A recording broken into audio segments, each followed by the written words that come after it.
Baik saudara yang terkasih di dalam Tuhan, saat ini kita akan belajar satu bagian firman Tuhan di dalam Markus pasal 4 ayat 35 sampai 41. Bunyinya demikian.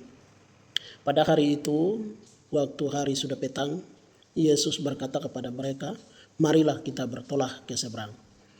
Mereka meninggalkan orang banyak itu lalu bertolak dan membawa Yesus beserta dengan mereka dalam perahu di mana Yesus telah duduk. Dan perahu-perahu lain juga menyertai dia. Lalu mengamuklah taufan yang sangat dahsyat dan ombak menyebur masuk ke dalam perahu, sehingga perahu itu mulai penuh dengan air pada waktu Yesus sedang tidur di buritan di sebuah tilam. Maka murid-muridnya membangunkan dia dan berkata kepadanya, "Guru, engkau tidak peduli kalau kita binasa." Ia pun bangun menghardik angin itu dan berkata kepada danau itu, "Diam, tenanglah." Lalu angin itu reda dan danau itu menjadi teduh sekali. Lalu ia berkata kepada mereka, "Mengapa kamu begitu takut? Mengapa kamu tidak percaya?" Ayat 41, mereka menjadi sangat takut dan berkata seorang kepada yang lain, "Siapa gerangan orang ini sehingga angin dan danau pun taat kepadanya?" Berdasarkan Injil Tuhan, ini kita akan mencoba untuk membicarakan di bawah satu topik firman Tuhan, adalah iman yang tak tergoyah di tengah badai. Iman yang tak tergoyah di tengah badai. Saudara yang terkasih di dalam Tuhan, setiap orang pernah dan itu pasti mengalami badai kehidupan. Tidak ada manusia yang hidup tanpa masalah, saudara. Badai itu dia bisa datang menghantam kehidupan orang percaya, berupa masalah ekonomi, berbagai penyakit yang kita hadapi, sering terjadi konflik di dalam rumah tangga, bahkan juga di dalam setiap persekutuan ataupun juga dalam gereja pun terjadi. Di dalam perjalanan kehidupan kita juga sering terjadi banyak sekali kekacauan, pengkhianatan.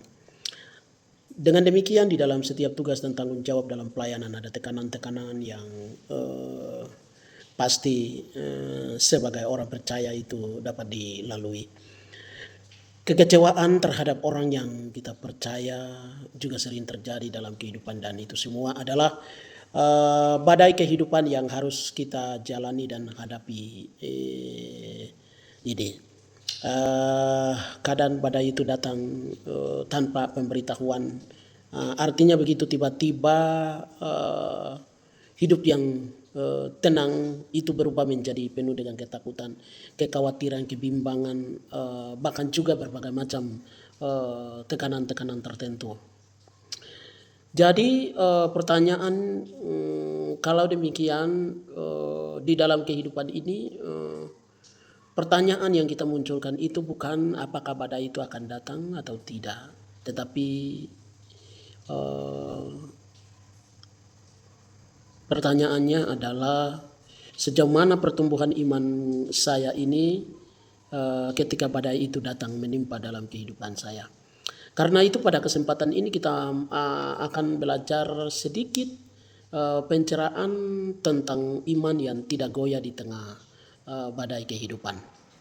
Saudara yang terkasih di dalam Tuhan, berdasarkan ayat Injil yang sudah kita baca tadi adalah Yesus dan murid-muridnya naik ke perahu, tiba-tiba angin ribut itu melanda dan ombak juga masuk ke dalam perahu.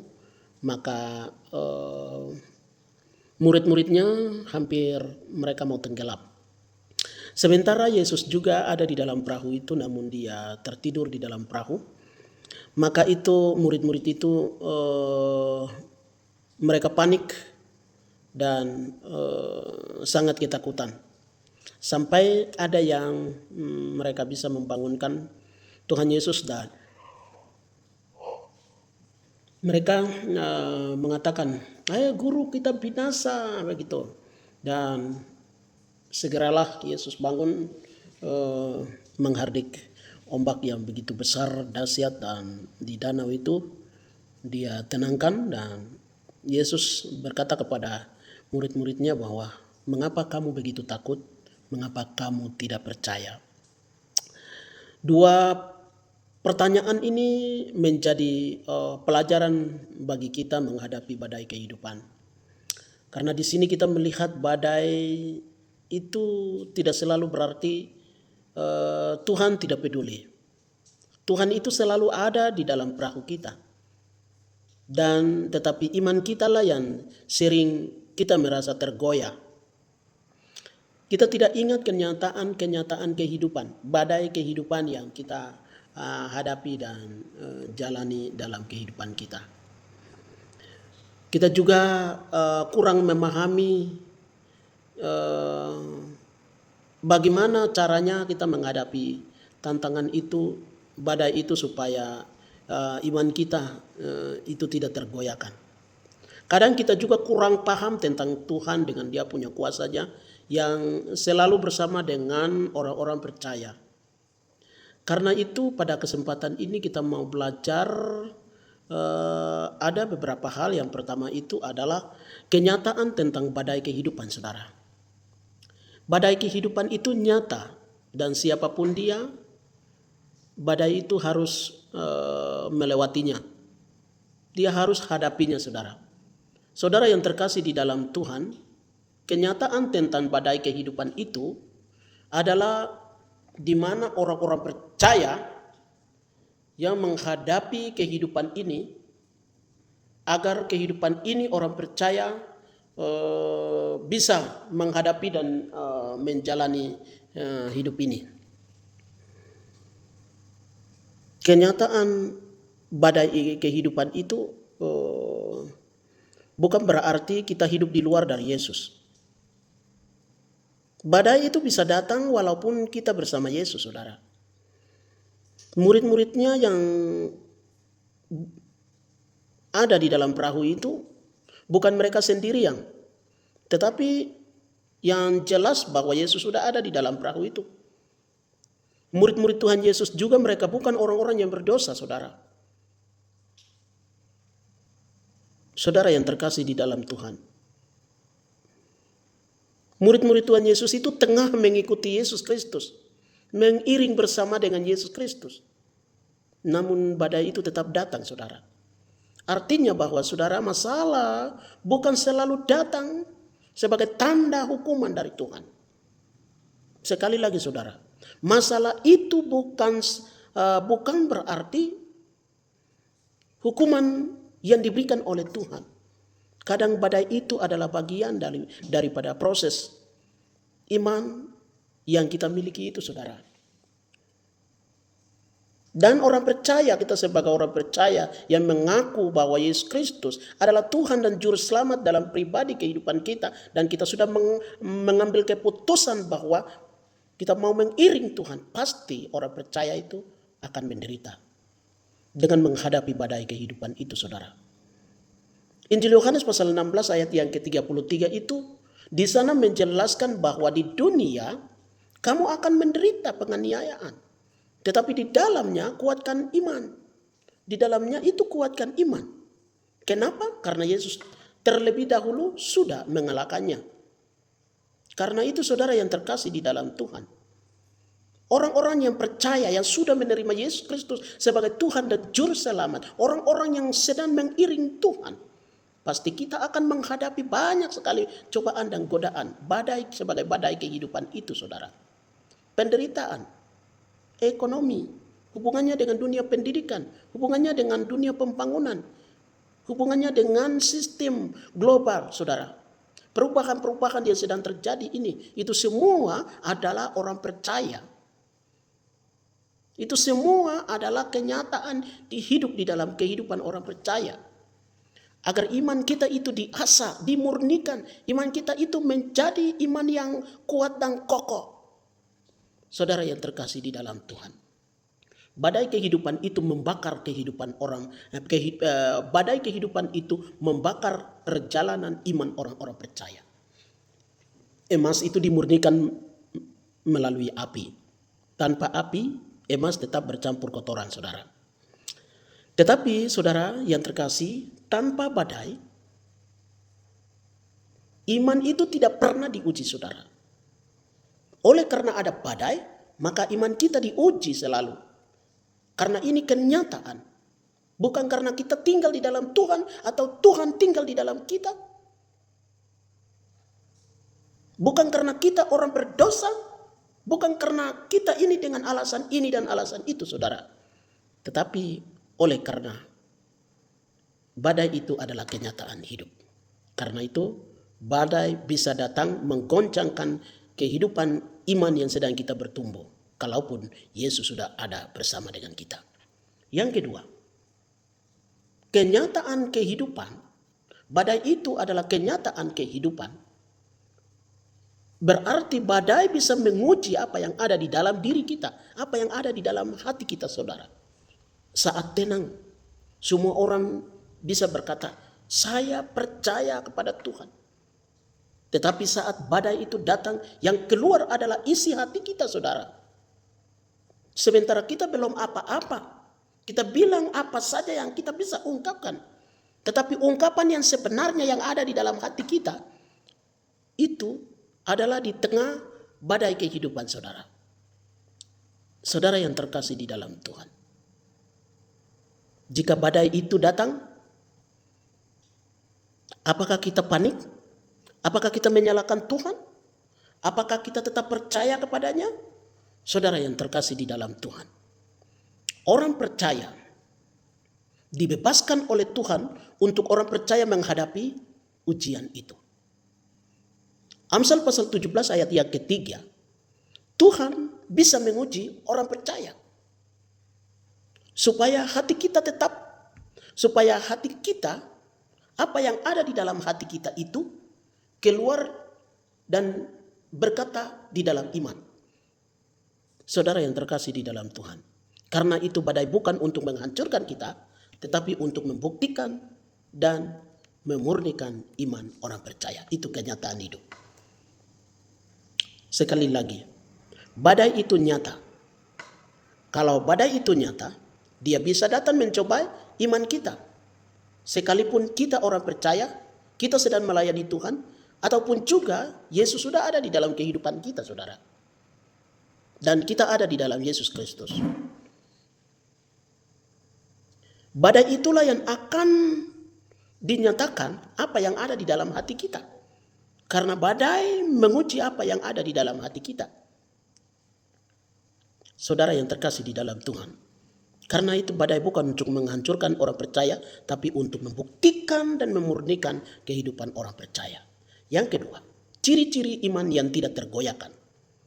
Bagaimana ciri-ciri iman yang tidak tergoyahkan? Yang pertama, iman yang tetap percaya meskipun tidak melihat.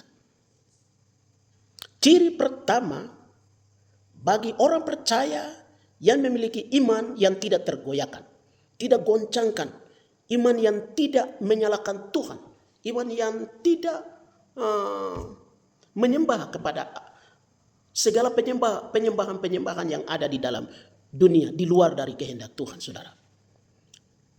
Iman tetap percaya meski tidak melihat.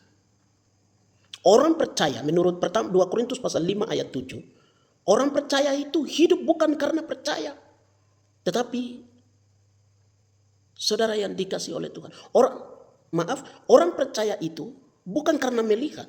Tetapi orang percaya itu percaya. Orang percaya karena orang percaya itu percaya. Saudara yang terkasih di dalam Tuhan, sekali lagi saya mengulang. 2 Korintus pasal 5 ayat 7 berkata, hidup kita itu adalah hidup karena percaya, bukan karena melihat. Murid-murid itu melihat ombak, tetapi Yesus memandang kuasa Allah.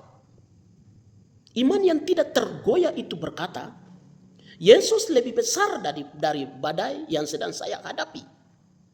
Karena itu saudara yang dikasih oleh Tuhan. Iman itu percaya. Sekalipun tidak melihat. Saudara yang terkasih di dalam Tuhan, seorang anak kecil yang ada di dalam kapal bersama dengan kaptennya, anak itu dia tidak takut. Dia tidak mengerti kapal itu sedang terjadi seperti apa. Dia tidak mengerti kapal itu sedang rusak atau tidak. Kenapa? Karena ayahnya ada di dalam. Ayahnya yang mengendalikan lautan yang begitu besar itu, saudara. Demikian juga saudara yang terkasih di dalam Tuhan. Kita tidak mengerti semua rencana Tuhan. Tetapi kita percaya dia memegang kendali. Saudara yang terkasih di dalam Tuhan. Tuhan yang mengendalikan hidup kita sebagai orang percaya. Namun banyak sekali hal dalam hal menghadapi badai itu, goncangan kehidupan itu, kita tidak mengerti rencana dan rahasia Tuhan di balik semua badai kehidupan yang kita jalani ini. Karena itu saudara yang terkasih di dalam Tuhan, iman tetap percaya meski tidak melihat. Tuhan ada di balik semuanya ini. Yang kedua, ciri yang kedua, iman yang tetap tenang karena kita sudah mengenal Tuhan. Yesus tidur di tengah badai. Mengapa? Karena ia tahu siapa dirinya dan siapa Bapa yang mengutusnya. Kita tetap tenang karena kita sudah mengenal Tuhan. Tuhan ada di dalam kita. Dia sudah sambut kita. Dia sudah membenarkan kita. Dia sudah membuat kita menjadi anak-anaknya. Dia sudah menebus kita dengan darahnya. Nyawa sudah terkorban untuk kita, saudara. Karena itu saudara yang dikasih oleh Tuhan. Kita yakin, kita beriman, dan kita tetap tenang. Karena kita sudah mengenal Tuhan. Banyak hal yang dia sudah angkat. Banyak hal yang Tuhan sudah tangani. Banyak hal yang sudah Tuhan tolong kita. Kita sudah ada di dalam perlindungannya. Kita sudah ada di dalam kekuatannya. Kita sudah ada di dalam berkatnya. Kita sudah ada di dalam banyak sekali manfaat. Suasana kehidupannya nyaman. Kalaupun hidup kita itu mengancam dengan berbagai macam tantangan. Mazmur pasal 46 ayat 2 dan ayat 3. Allah itu bagi kita tempat perlindungan dan kekuatan. Iman yang tidak goyah itu bukan berarti tidak ada air mata, saudara. Tetapi ada damai di tengah-tengah kehancuran kehidupan ini, saudara. Iman yang tidak goyah itu bukan berarti dia tidak akan mengalami kelaparan, kehausan, kekurangan, keterbatasan, beban, masalah, dan persoalan, saudara. Tetapi di dalam persoalan, di dalam tantangan, di dalam berbagai macam kekurangan, keterbatasan, kelemahan dalam hidup kita, dalam air mata kita, saudara. Dalam tangisan dan air mata kita, saudara. Duka cita kita, saudara. Tuhan sudah ada di dalam. Dan di dalamnya Tuhan akan nyata. Kuasanya, perlindungannya kita akan merasakan. Karena itu kita tetap tenang. Karena kita sudah mengenal Tuhan kita yang adalah Allah yang sudah memanggil kita dari yang terhilang. Yang ketiga, ciri iman yang tidak tergoyahkan. Yang ketiga adalah iman yang berseru kepada Tuhan. Bukan berarti kita lari dari Tuhan. Iman yang selalu berseru kepada Tuhan. Iman yang selalu mengandalkan kepadanya. Murid-muridnya waktu itu memang mereka panik. Tetapi mereka tetap datang kepada Yesus Kristus. Sampaikan kehancuran mereka. Sampaikan kelemahan mereka. Ketakutan mereka dilimpahkan kepadanya. Kekhawatiran mereka harus mereka menyampaikan. Ciri iman yang tidak tergoyah itu adalah iman yang berseru kepadanya. Saat badai datang, saudara, jangan kita menjauh dari gereja.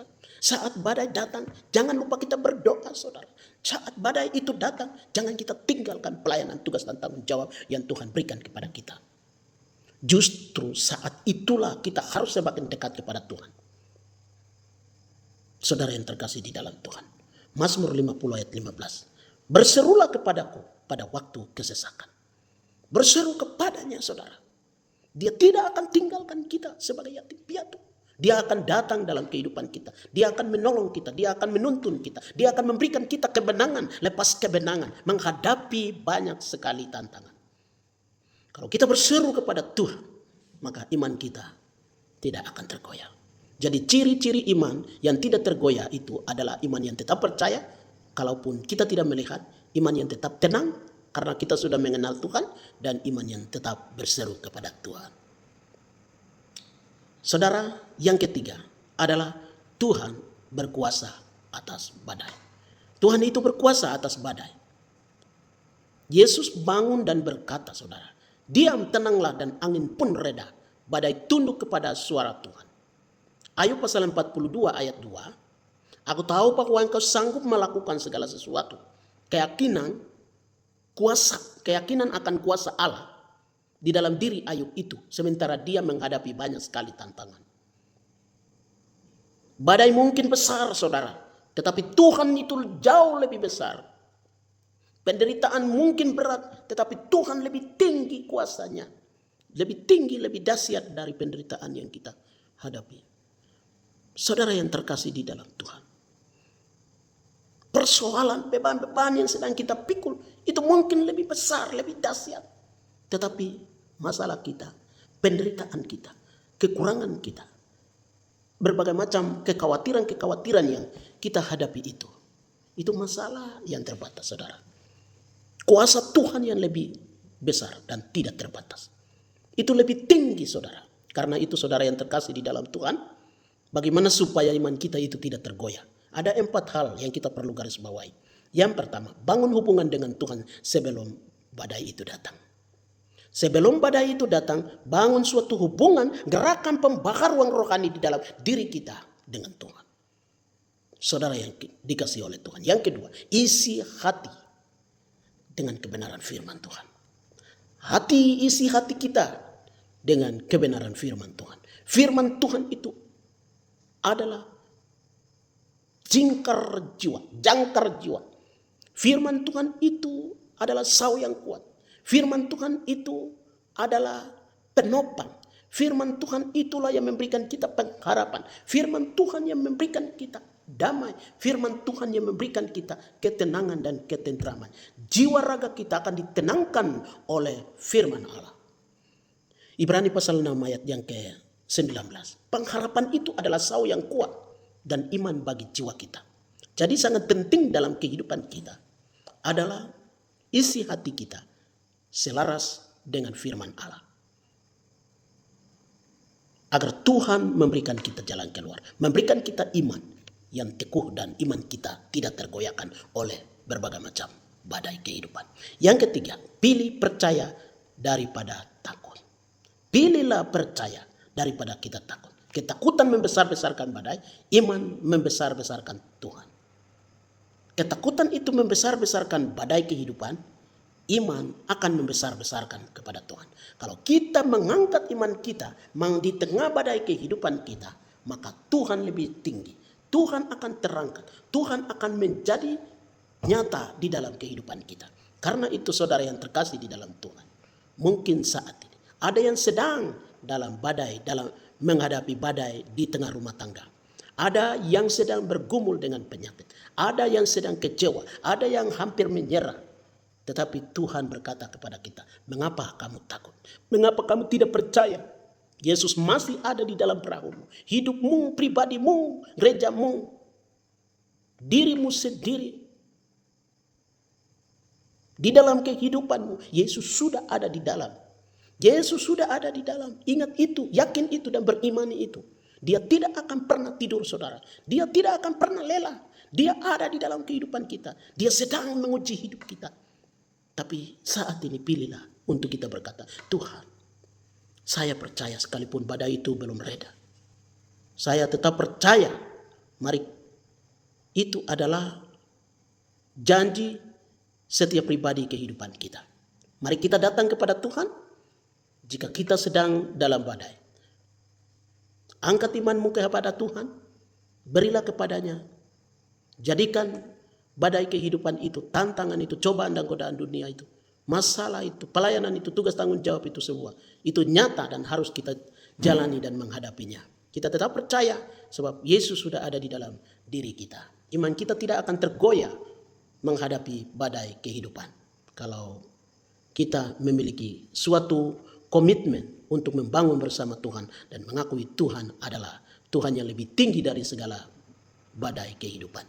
Kiranya berkat firman Allah saat ini memberkati kita sekalian. Tuhan Yesus memberkati. Shalom.